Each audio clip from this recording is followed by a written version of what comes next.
sebagai ayat pendukung dan juga penegas bahwasanya fase setelah Ya'juj Ma'juj itu terjadi itu adalah hari kiamat benar-benar terjadi. Jadi kata al-wa'dul haqqu, wa'dul haqqu itu menekankan atau men-tracing tentang bahwasanya janji Allah berupa hari kebangkitan atau berupa hari kiamat itu benar-benar semakin dekat dan tidak ada satupun makhluk cara ataupun effort usaha untuk menghalangi janji atau hari kiamat itu sendiri.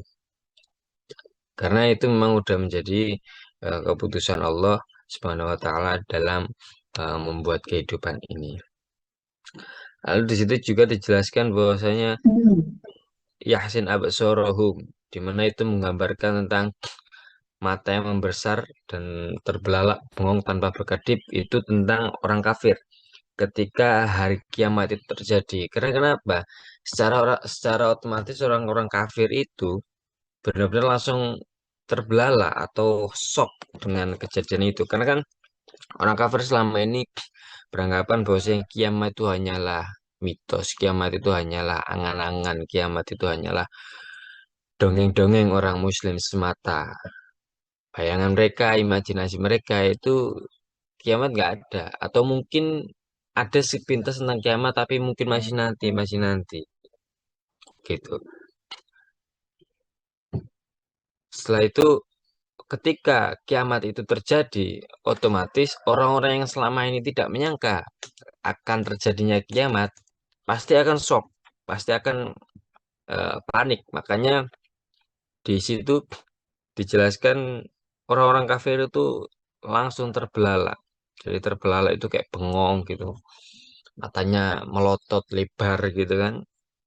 Karena itu tadi benar-benar janji Allah tentang hari kiamat itu benar-benar terjadi sesuai firman-firman Allah selanjutnya. Nah itu. Lalu orang-orang kafir itu berkata bahwasanya alangkah celakanya kami. Kami benar-benar lengah tentang ini dan bahkan kami benar-benar orang-orang yang zalim. Nah, di saat kiamat itu datang, orang-orang kafir itu baru merasa, waduh celakalah kami. Karena apa? Mungkin pada saat selama hidupnya banyak firman-firman Tuhan, banyak ayat-ayat Tuhan yang sudah disampaikan kepada mereka, lalu mereka mengabaikan, lalu mereka menafikan gitu. Sehingga ketika ayat-ayat Tuhan yang sudah disampaikan kepada mereka itu benar-benar terjadi dan benar-benar realita seperti tidak apa yang mereka bayangkan, tentu mereka terbelalak dan akhirnya seperti berkata menyumpahkan diri gitu. Allah, ya ampun, aku sudah melakukan apa ini gitu. Ternyata apa yang difirmankan Tuhan benar-benar terjadi. Jadi gambaran atau analoginya seperti itu. Karena apa? Ia juga sudah benar-benar mengabaikan ayat-ayat Tuhan itu tadi, lalai dari perintahnya, lalai dari ayat-ayatnya, melanggar larangannya, dan meninggalkan perintah Allah dan Rasul-Nya.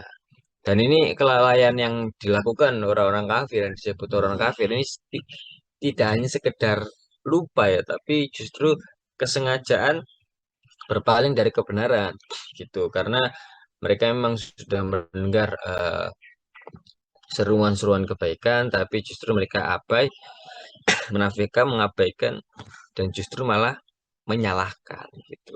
Bahkan sampai mereka mengakui kan di situ tentang bahkan kami ini adalah orang yang beriman gitu. Jadi ketika kiamat datang, orang-orang mulai realize gitu. Jadi mulai sadar tentang apa yang mereka lakukan perbuatannya selama ini. Dan tapi itu pengakuan itu, penyesalan itu semuanya sia-sia, semuanya tidak ada gunanya. Tuh, karena kalau ajal sudah menjemput atau kita yakini kiamat ada dua, ada kiamat sughra di mana setiap manusia akan pasti menghadapi kiamat sughra, kiamat kecil, dan ending of life, akhir dari hidup adalah kiamat kubro, di mana seluruh alam semesta ini akan dihancurkan dan semua perbuatan dan pertanggungjawaban akan dimintai pertanggungjawaban. Nah, disinilah ketika itu orang-orang sudah mulai sadar dan sudah mulai tidak berguna pengakuan-pengakuan atas dosa-dosanya karena sudah tidak lagi eh, berguna itu. Ini hanya mempertanggungjawabkan apa yang sudah eh, dilakukan selama hidup ini. Jadi di ayat 97 ini menegaskan tentang kiamat itu sudah dekat dan orang-orang kafir akan benar-benar terbelalak atau shock atau panik, nggak menyangka karena apa yang mereka bayangkan selama ini benar-benar terjadi gitu. Yang mereka bayangkan kiamatnya akan terjadi, tapi ternyata di luar dugaan mereka kiamat terjadi dan sangat dahsyat. Di mana kita semua bisa lihat bagaimana dahsyatnya eh, kiamat tentang kehancuran planet ini. Di Quran surat Ar-Rahman ada banyak, di Al-Hajj ada, di An-Nahl juga ada. Ya. Lalu selanjutnya di Quran surat di ayat ke-98, innakum wa ma ta'buduna min dunillahi hasabu jahannam antum laha waridun. Sungguh kamu orang kafir dan apa yang kamu sembah selain Allah adalah bahan bakar jahanam.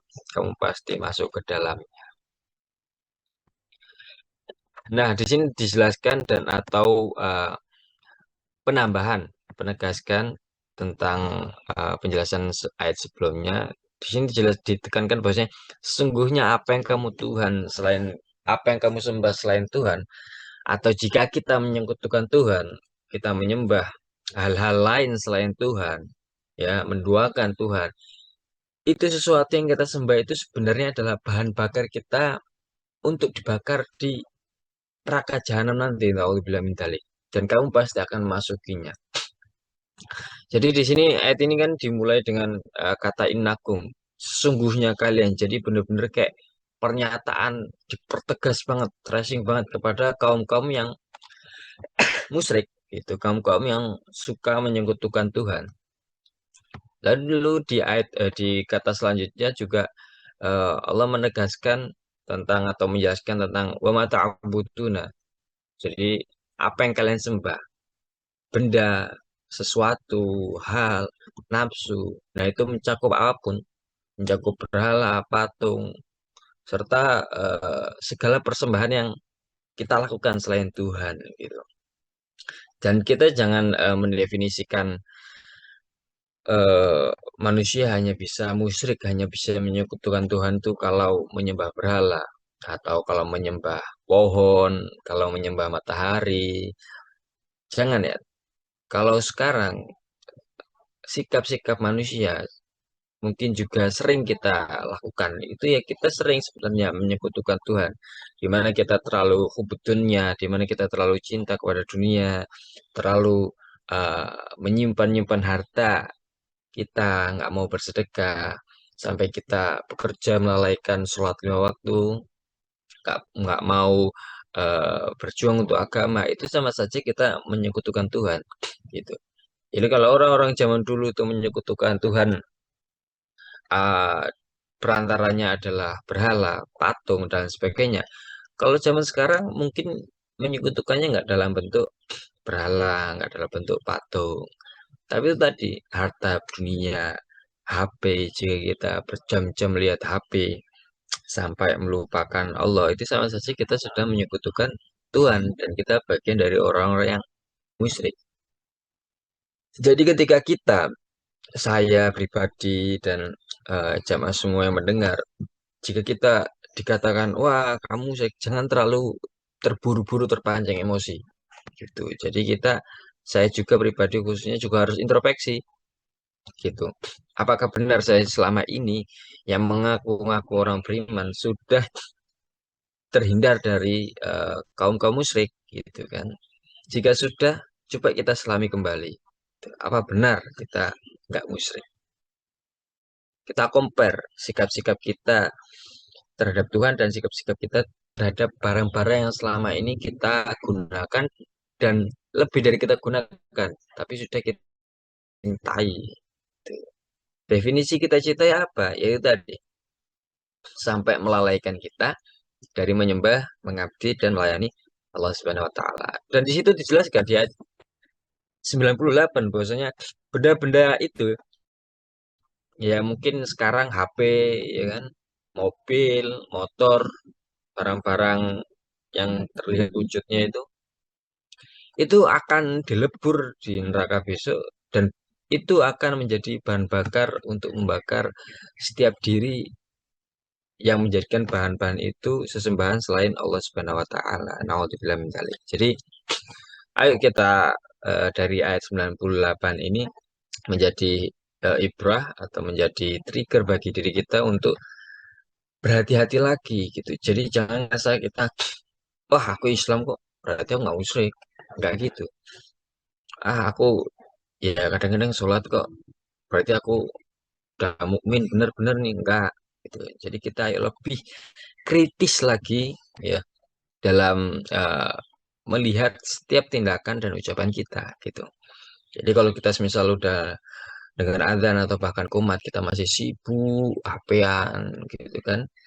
Nah, itu kita ada gejala-gejala menjadi bagian dari kaum musyrik gitu. Karena kata hasab itu kan berasal dari bahan bakar gitu. Dan bahan bakar itu akan dibuang ke neraka juga agar api itu lebih menyala-nyala untuk membakar diri-diri manusia yang sudah menyekutukan Allah Subhanahu wa taala seperti itu. Jadi ayo para jamaah dan juga diri saya pribadi yang pastinya masih sering keluputan, masih sering kelalaian dan pastinya sering secara sengaja maupun tidak itu melalaikan atau justru malah menyekutukan Allah Subhanahu wa taala dengan sesembahan lain gitu. Jadi kita yang menyembah itu bukan berarti HP kita taruh depan terus kita sembah-sembah kita sujud enggak ya. Kalau fokus kita perhatian kita waktu kita lebih banyak di benda atau barang tersebut daripada kepada Allah Subhanahu wa taala berarti kita sudah secara tidak langsung menyatakan sikap kita itu sudah menyekutukan Allah Subhanahu wa taala seperti itu. Laukana haula alihatam ma waraduha wa kullun fiha khalidun. Seandainya berhala-berhala itu Tuhan, tentu mereka tidak akan memasukinya neraka, tapi semuanya akan kekal di dalam neraka. Nah, ayat ini laukana, jadi lau seandainya yang menunjukkan penggandaian yang mustahil gitu. Jadi kalau kita udah terjadi atau kita udah masuk ke neraka bersama berhala-berhala, benda-benda yang kita cintai berlebihan sehingga sampai menjadikan itu tuh lalai sama Allah, waktu kita banyak terbuang di benda atau barang tersebut, itu kita udah mustahil bisa lepas dari itu gitu karena Allah berfirman bahwasanya mereka itu sesembahan kalian kalau kalian benar-benar kalau kalau itu benar-benar Tuhan atau barang-barang itu benar-benar Tuhan yang memiliki kekuasaan maka mereka tidak akan eh, bisa memasukkan ke dalam neraka gitu.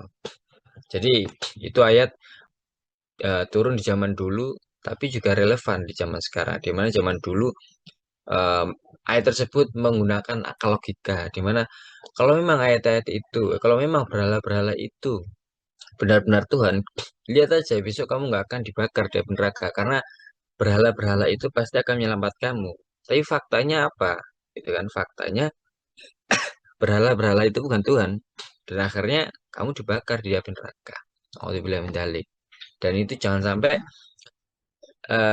sirah nabawi yang sudah terjadi di masa-masa lampau tentang gimana kaum musyrikin, orang-orang yang menyekutukan Tuhan, menyembah-nyembah berhala, mengaku-ngaku ngotot, kolot, dedel, mengaku bahwasanya tentang berhala itu dijadikan Tuhan atau bahkan hanya sebatas perantara ya, gitu kan? Karena kan Abu Jahal juga ketika mau perang memerangi Nabi Muhammad juga bergelantungan di depan pintu Ka'bah dan menyebut-nyebut nama Allah Subhanahu wa taala gitu. Tapi berhala-berhala itu ya sebagai perantara saja, tapi itu juga sama saja sudah menyekutukan Allah Subhanahu wa taala.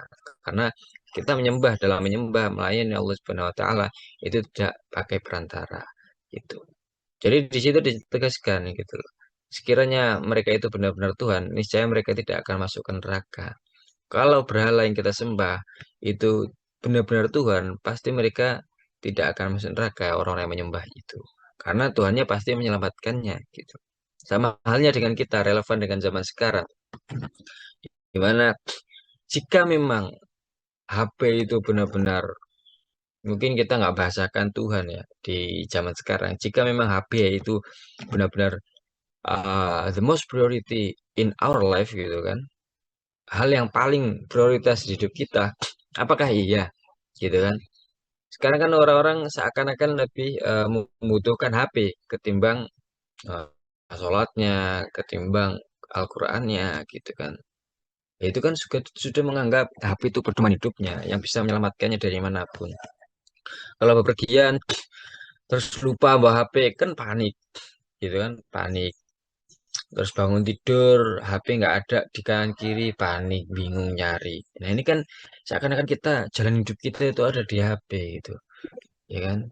Lalu kita coba telusuri atau kita lebih selami lagi tentang apakah benar HP itu yang bisa menyelamatkan kita besok di api neraka. Bukan berarti di sini saya mengajak untuk jangan pakai HP, tidak ya. Kita tetap mengikuti perkembangan zaman di mana kita menggunakan HP semestinya ya. Jadi ada tracingnya ini semestinya.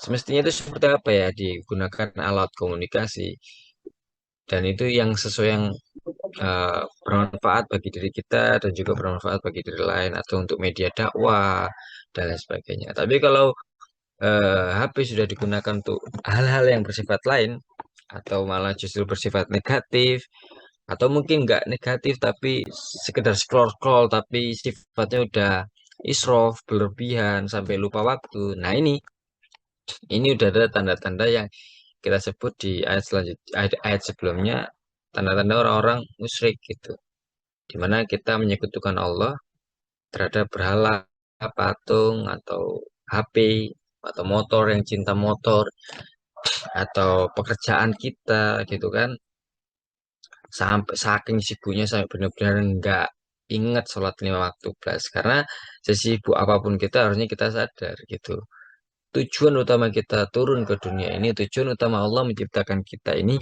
adalah melayani dan menyembah Allah sebagaimana difirmankan di Quran surat Az-Zariyat ayat 56. Jadi harusnya ya, sesibuk apapun kita, prioritas kita adalah menyembah dan melayani Allah. Minimal ya minimal. Jika kita nggak bisa berzikir lama-lama, minimal sholat 5 waktu kita harus tetap laksanakan seperti itu.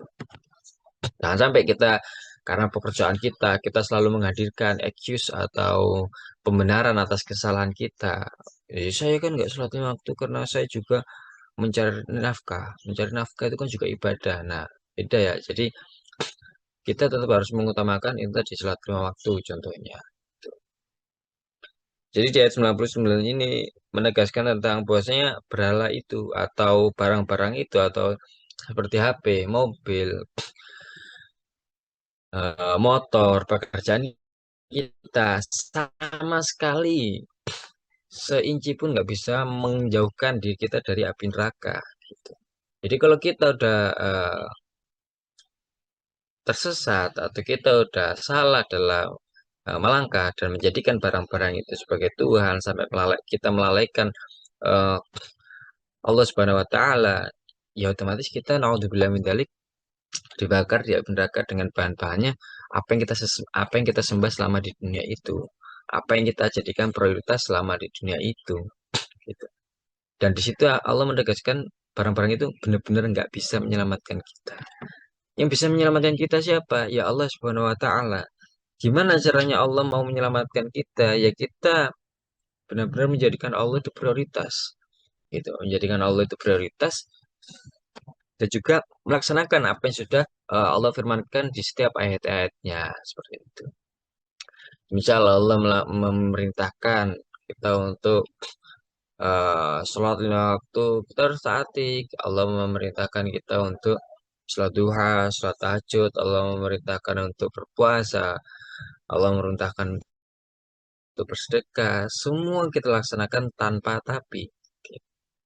Jadi sehingga kita tidak hanya jargon semata gitu. Allah Tuhanku gitu kan. Asyhadu alla ilaha illallah gitu. Nggak cuman syahadat-syahadat di bibir saja, tapi pelaksanaannya zong. Jadi kita benar-benar realisasikan syahadat kita bersaksi bahwa Allah Tuhanku itu tidak hanya di bibir tapi juga di pelaksanaan yang nyata. Gitu. Nah, ini juga pembelajaran bagi eh, diri saya pribadi dan juga saya mengajak para jamaah kajian tafsir terkait ini, terkait eh, penegasan bahwasanya jangan sampai kita mengaku Allah Tuhan itu hanya di bibir kita saja, tapi di pelaksanaan di keseharian kita, kita jauh dari kata menyembah, kita jauh dari kata mengabdi, kita jauh dari kata melayani Allah Subhanahu wa taala. Malah justru hidup kita ini melayani nafsu kita, nafsu pengen HP-an, scroll scroll scroll sampai berjam-jam, lupa waktu, nafsu bekerja sampai nggak tahu batasan, halal haram diterabas saja, ketika adzan nggak mau menyempatkan diri untuk sholat.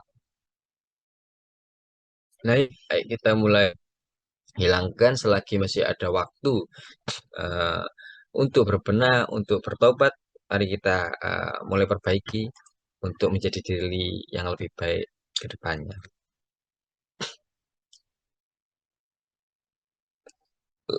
Lalu di ayat selanjutnya ini ayat 100, lahum fiha zafiru wa hum fiha la yasma'un. Mereka merintih dan menjerit di dalam neraka dan mereka di dalamnya tidak dapat mendengar.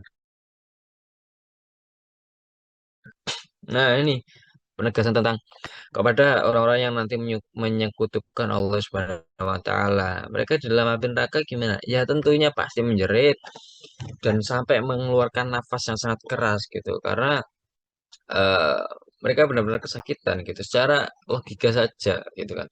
Misal sekarang kita masih hidup di dunia nih, terus tangan kita kebakar, kena lilin atau kena kobo atau arang, ya. Terus tangan kita melepuh, gimana rasa sakit yang kita rasakan? Cenat, cenut gitu kan. Sakit banget gitu. Padahal hanya kena api yang sekelas atau nggak sepanas api neraka gitu. Di mana ada yang mengatakan api-api yang ada di dunia ini hanya seperti asapnya saja kalau dibandingkan dengan api di neraka jahanam nanti. Gitu. Kita saja sudah kesakitan gitu kan. Apalagi orang-orang yang terkena luka bakar, misal Bapak Ibu pernah lihat berita gimana mereka meraung-raung kesakitannya. Jadi kita bisa bayangkan gimana tersiksanya, kesakitannya orang-orangnya di dalam neraka yang dimasukkan neraka karena eh, sifat-sifat atau sikap-sikap musyrik yang mereka lakukan itu tadi. Mereka benar-benar merintih dan menjerit di dalam neraka. Tapi apa? Ketika mereka menjerit, nggak ada orang yang udah kasihan gitu. Kalau sekarang kita di dunia merasakan kesakitan, kita bisa minta tolong, tolong dong, gitu. Tolong obatin dong, gitu kan. Tapi kalau kita udah merintih, merasakan kesakitan karena siksaan di dalam api neraka, ya kita sudah mau minta tolong ke siapa lagi? Kita sudah nggak ada tempat berlari, kita juga sudah nggak ada tempat untuk berobat juga bertobat seperti itu. Jadi cuma hanya ada penyesalan dan rasa sakit yang tiada henti yang kita rasakan di api neraka itu tadi. Jadi untuk menghindarinya ya kita seperti yang di ayat selanjutnya jelaskan itu clue apa saja ciri-ciri atau tanda-tanda orang yang akan dibakar di api neraka. Di mana menyekutukan Allah Subhanahu wa taala, menjadikan berhala atau patung atau di relevan di zaman sekarang itu ya menjadikan Tuhan itu HP, menjadikan HP itu Tuhan atau motor, pekerjaan, mobil, rumah, sesuatu yang kita jadikan prioritas dalam hidup. Nah, itu akan menjadi bahan bakar api di neraka itu.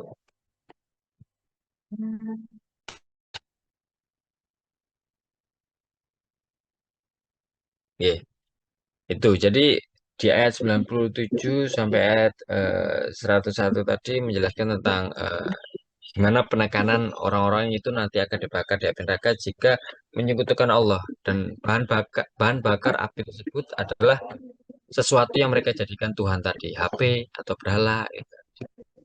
Dan di sini juga dijelaskan tentang bahan-bahan atau barang-barang itu tidak bisa menyelamatkan mereka. Dan bagaimana mereka tersiksanya misalnya di dalam api neraka ketika sudah masuk neraka. Mungkin itu yang bisa saya sampaikan. Barangkali ada pertanyaan dan penambahan dari beliau Gus Lori. Monggo, matur nuwun.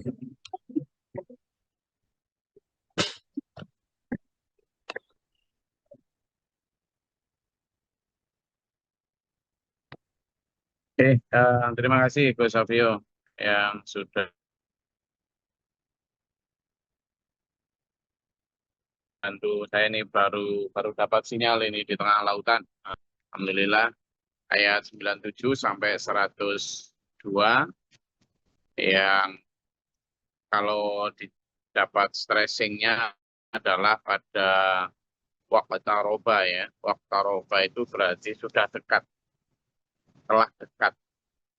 Kalimat telah dekat itu menunjukkan bahwa al-wa'dul haqqu, yakni hari kiamat, janji yang pasti hak itu sudah dekat. Kalau 1400 tahun yang lalu sudah dekat, berarti sesuatu itu pasti sangat besar, karena sampai hari ini belum terjadi ya. Bukan berarti kemudian kalimat dekat itu keliru, enggak. Tetapi memang untuk menggambarkan sesuatu yang sangat besar, persiapannya tentu akan sangat panjang. Apalagi menurut para fisikawan, para astronom, bumi ini tercipta sudah miliaran tahun. Jadi kalau hendak akan dihancurkan, tentu persiapannya juga ribuan tahun itu dekat gitu ya. Itu mungkin tadi sudah disampaikan semua. Jadi persiapan kita saja, apalagi kalau kita lihat hadis-hadis yang menerangkan tentang tanda-tanda kiamat, semuanya juga sudah muncul. Mulai banyak sekali ya tanda-tanda kiamat yang sudah muncul, dan mungkin saat Nabi Muhammad SAW menyampaikan ayat ini belum muncul, tapi munculnya justru sekarang ini. Nah, kalau sudah begitu, maka kalimat waqtaroba ini benar-benar menemukan momentumnya. Sekarang aja kita yang sudah berada pada ujung dari zaman ini, ayo mempersiapkan diri sebaik-baik mungkin. Apa persiapan kita itu ya? Karena pernah satu sahabat itu bertanya, ya Rasul kapan kiamat datang? Tanya berkali-kali, ya Rasul kapan kiamat datang? Nggak dijawab, ya Rasul kapan kiamat datang? Maka jawab, apa sih persiapan kok kamu ngotot bertanya kiamat itu? Maka dijawab oleh yang bertanya, saya enggak berani membanggakan sholat saya, sedekah saya, atau apa, tapi benar-benar mencintaimu ya Rasul dan mengikuti seluruh sunnah. Ya. Kemudian yang kedua juga tentang rintihan orang di dalam neraka ya, itu tidak bisa didengar oleh orang yang ada di surga ya. Di surga itu sudah diberikan kenikmatan. Kalau nanti sampai orang di surga itu mendengar apa yang ada dalam rintihan orang di neraka, nah maka disinilah sekarang kita bisa saling tolong menolong, pilot. Saling tolong menolong untuk bil khairat, di dalam kebaikan, untuk mengajak orang yang bahkan mungkin kita yang satu di surga kan ya kasihan. Karena di sana nanti dicabut juga rasa kasihan. Sehingga kalaupun diperlihatkan orang neraka udah tidak ada rasa kasihan, dicabut. Karena kalau ada rasa kasihan maka hilang juga kenikmatan orang di surga. Sebaliknya juga orang di neraka juga tidak bisa meminta tolong kepada orang di surga. Ada satu ayatnya yang menyatakan kami diharamkan untuk memberikan itu. Minta setetes air kan tidak boleh juga. Karena itu sekarang anfusakum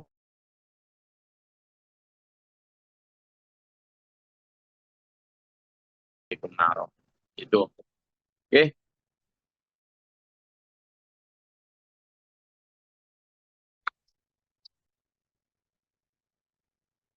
ada?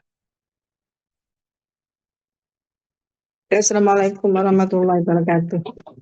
Dalam Ini gue berkaitan dengan yang kemarin dijelaskan Gus Tori, yang mana Islam itu terpecah menjadi 3 golongan dan hanya 1 golongan yang akan diakui Rasulullah. Kalau boleh tahu Bu, ciri-ciri 1 golongan itu seperti apa, Gus? Sehingga semakin Jadi untuk ya, mempertebak keyakinan kita untuk istiqomah itu, Gus. Dan ya itu. Dan kedua, kalau dalam yang ya kedua, seringkali dalam dakwah-dakwah itu Gus ya, acapkali ada yang menyampaikan seperti ini, semua agama itu baik, sedangkan di Azumah sendiri Allah menegaskan bahwa agama yang diakui itu adalah Islam. Nah, berkaitan dengan pernyataan seperti itu bagaimana Gus? Ya, terima kasih, mohon penjelasannya. ya, jadi yang pertama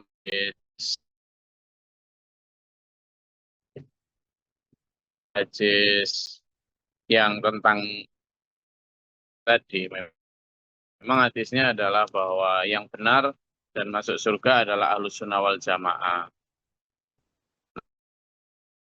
Artikan secara kalimat ahlus sunnah wal jamaah itu orang yang melaksanakan sunnah Nabi dan sunnah para sahabat itu. Jadi sunnah para nabi, sunnah Nabi Muhammad SAW dan sunnah para sahabat. Sahabat yang dimaksud ini bukan semua sahabat ya, tapi sahabat utama, yakni 4 sahabat utama itu. Jadi sunnah Nabi Muhammad SAW. Ya, sekarang kita kembali aja bagaimana Rasulullah Muhammad SAW memberikan kita contoh di dalam. Untungnya kita inilah enak ya. Hadis masih ada dan tingkatan-tingkatan hadis yang bisa diikuti juga jelas ya. Nah, kalau kita mau lihat kumpulan hadis-hadis yang sahih dan tingkat kehujaannya tinggi, coba lihat di Bukhari dan Muslim. Itu diakui oleh kaum Sunni bahwa itu adalah derajat tertinggi dalam tingkat. Lebih tinggi lagi kalau Bukhari Muslim bersepakat. Ini disebut muttafaq alaih atau ini. Biasanya itu dikumpulkan banyak dalam kitab Lu'lu'ul Marjan, itu juga bisa. Jadi kita bisa melihat sunnah Nabi di sana itu ya. Apa yang disabdakan Nabi, apa yang dilakukan Nabi, apa yang dicita-citakan Nabi, apa yang dilihat para sahabat tentang perilaku Nabi. Nah, itu yang namanya sunnah Nabi. Jadi orang yang mengikuti itu apa adanya, tidak ditambah, tidak dikurangi. Nah, kemudian juga sunnah para sahabat, baik sahabat Abu Bakar, Umar, kurang ini ya, tidak tahu bagaimana jaminannya. Yang dijamin oleh Rasulullah SAW itu ya terutama 4 sahabat utama itu. Itu. Ya, sekarang masalahnya kan semua orang mengaku bahwa mereka lah ahlus sunnah wal jamaah.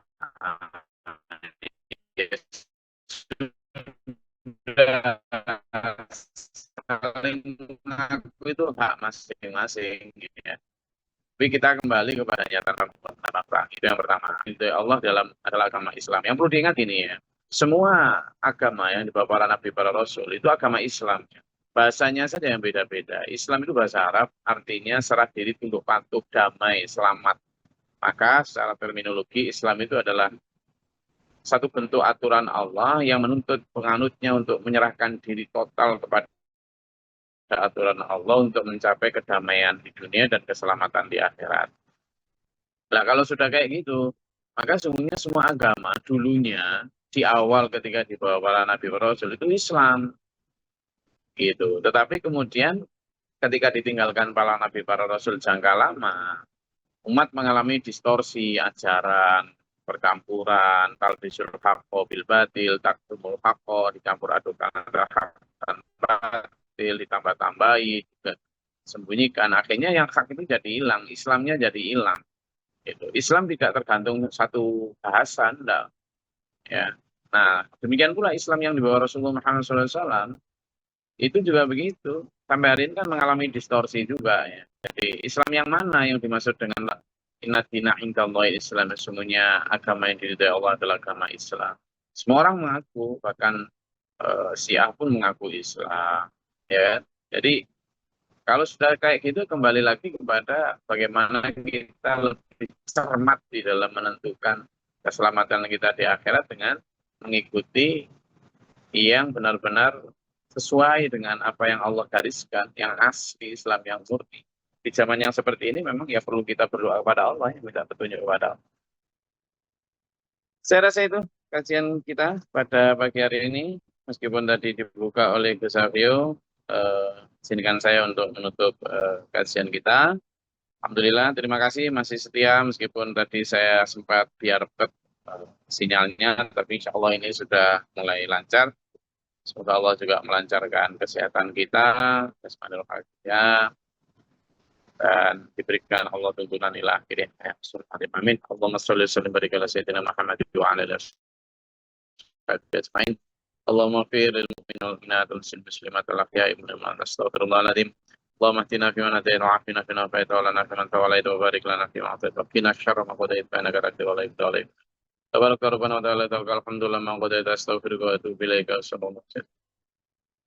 اللهم ادفعنا البلاء والوباء وقد نحسنا من الجنة والشيطان وقنا ربنا لا تزغ قلوبنا أصحابنا من أحوال الظالمين ربنا ولا تجعلنا في القوم الظالمين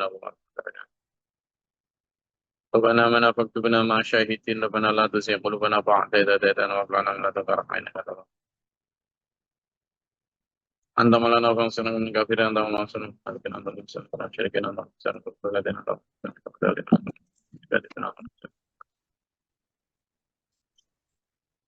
رب يعوذ بك من مجد الشيطان وعن الكرب يعوذ بك اللهم انفعنا ببركة جنتنا اللهم اغفر لنا صبر وسبب لنا نفعنا وكفنا وقدرك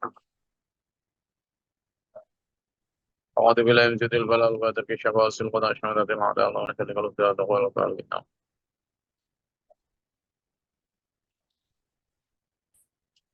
ونور بقلب العزة مسؤولنا سلام ورحمة الله رب العالمين والسلام عليكم ورحمة الله وبركاته. Waalaikumsalam warahmatullahi wabarakatuh. اللهم ارحمنا بالقرآن واجعله لنا إماما